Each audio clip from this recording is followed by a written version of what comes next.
6 September রোজ শনিবার পবিত্র ঈদে মিলাদুন নবীর দিনে আমি মহিবুল্লাহ সিদ্দিকী সরোয়ার্দী উদ্যানে ছিলাম।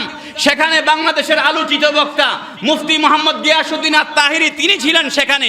কিন্তু ব্রাহ্মণবাড়িয়ার মধ্যে হেফাজতে ইসলাম বিজয়নগর থানায় মামলা দিয়েছে যে 6 তারিখ মুফতি গিয়াসউদ্দিন তাহিরি আপনার বিজয়নগরের মধ্যে হেফাজতে ইসলাম নিয়ে বিরূপ মন্তব্য করে, যে জোরে বলেন নাউজুবিল্লাহ।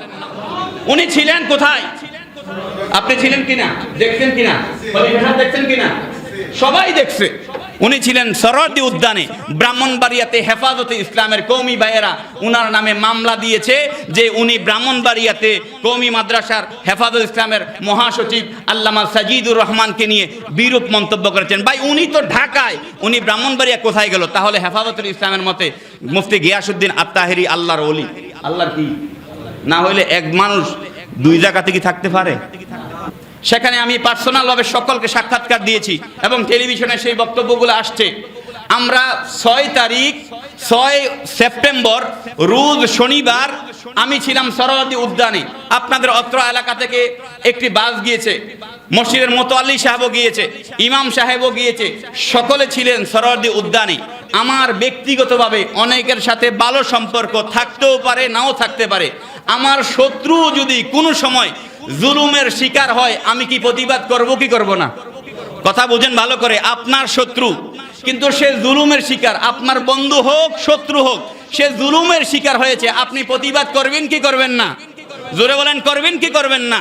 আমি গুনাহগার, নিজে ওনার সাথে ছিলাম, আমার সব কিছু ওনার সাথে একমত না। আমি একমত হওয়ার দরকারও নাই।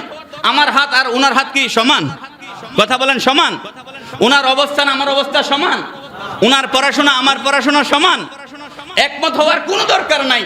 কিন্তু উনার উপরে যে জুলুম করা হয়েছে এবং হেফাজতে ইসলাম ব্রাহ্মণবাড়িয়া জেলার বিজয়নগর থেকে মামলা দেওয়া হয়েছে।